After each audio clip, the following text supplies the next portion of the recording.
Voilà, il y a 10 minutes pour nous relater cette histoire qui est toute la famille de Kinshasa. Je remercie le modérateur. Je remercie notre cher Chérif Oumar de m'avoir invité dans ce programme. Et je remercie une fois de plus tous les chefs présents ici dans la salle. Comme le modérateur vient de vous le dire, j'ai fait un pasteur, un théologien en théologie chrétienne. J'ai des églises au Bénin, au Congo, à l'Angola et ici, par-ci, par-là. J'ai beaucoup travaillé dans le christianisme et j'étais l'ennemi même de l'islam. Parce qu'au Bénin, j'ai fait convertir beaucoup de musulmans en christianisme. À Porto-Novo, à Barapou et à Cotonou. Mais un jour, il y a un homme qui a détourné ma vie, qui a changé le chemin que j'avais pris. J'avais fait mon programme de prière de 7 jours de jeûne, de prière. Et dans ce programme de jeûne et prière, je disais à Dieu de se révéler une fois de plus à moi. Je ne pouvais pas prêcher les autres pour que dans les derniers temps, je me retrouve en enfer. Et lorsque j'ai fini mon programme de prière, c'était un samedi. J'avais commencé un samedi, j'ai fini un samedi. Je me suis couché la nuit, à minuit, j'ai prié. J'ai préparé la prédication pour aller donner le dimanche à l'église. C'était vers minuit, j'ai prié et je me suis couché. Vers 3 heures, j'ai eu un rêve. Il y a un enfant qui m'a paru bizarre. Il a bien emballé sa tête, il avait de barbe, de gros yeux. Il rentre, il me salue, il me dit salam, il ne me touche pas, il a mis sa main sur la poitrine. Il me dit, suis-moi, je vais te montrer le vrai chemin. Ce n'est pas ça le vrai chemin, c'est ce que j'ai en train de faire.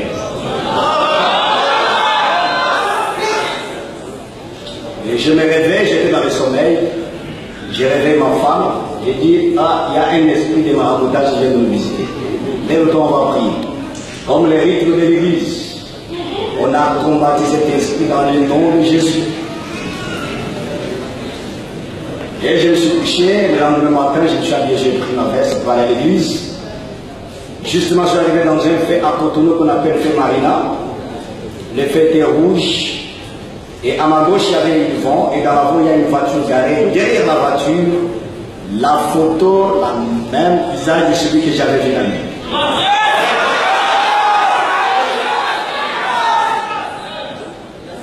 Et j'ai dit, ce n'est plus encore un rêve, ça devient une réalité.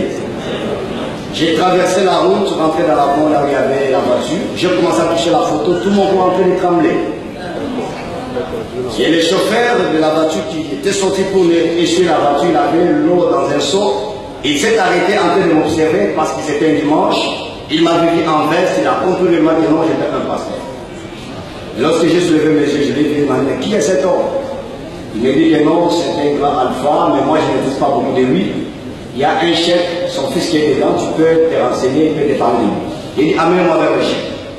On m'a amené vers le chef du Bénin qui s'appelle du Nigeria, Cheikh Ibrahim Al-Faraki.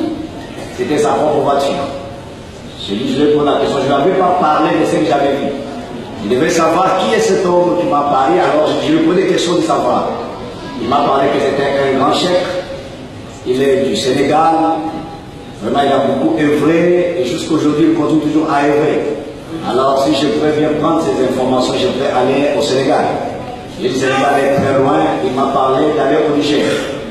Et j'étais parti au Niger, j'étais reçu par Khalif Moussa de Tchota, c'était en 2008. Et c'était là où je suis devenu musulman.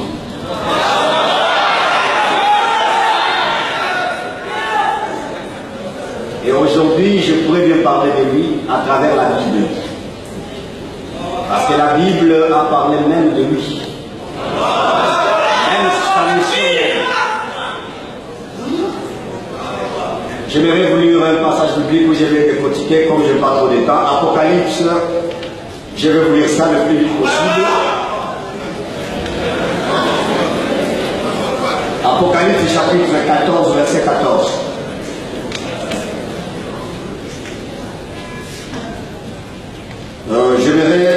je serai en bref sur ce passage. Je commence par le verset 6. J'ai vu un autre ange qui volait par le milieu du ciel, ayant un évangile éternel, pour l'annoncer aux habitants de la terre, à toute nation, à toute tribu, à toute langue et à tout peuple. Là, Jésus est déjà passé, son dernier disciple Jean dans l'île de Patmos, après la mort de tous les apôtres. Et Jean qui reçoit cette vision. Il a vu un ange qui volait et qui tenait l'évangile éternel dans sa bouche pour l'annoncer à tout peuple, à toute langue et à toute tribu.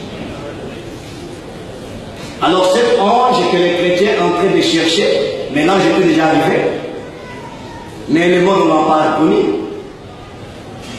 Alors on nous dit que cet ange volait. Et Cheikh Ibrahim écrit un livre, il disait qu'il survolait sur des mers très profondes.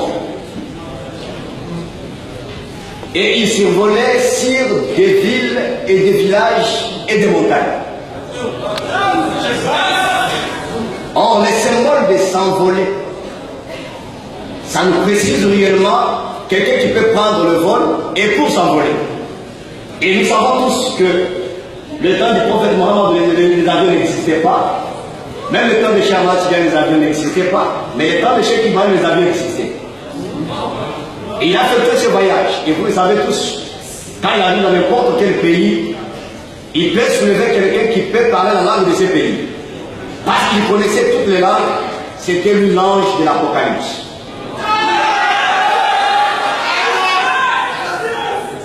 Il tenait quoi? Il tenait l'évangile éternel. Quel est l'évangile éternel? Ce n'est que la faïda. Or, la faïda est éternelle. Parce que c'est la connaissance de Dieu.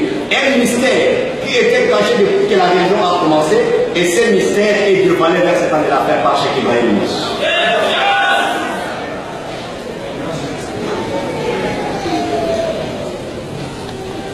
J'ai fini avec une question à nous poser, à me poser. Le premier jour où Cheikh Ibrahim est arrivé au Ghana, vous savez tous l'histoire, il était à la réception de l'hôtel. Il y a un homme qui était venu aussi pour entrer dans l'hôtel.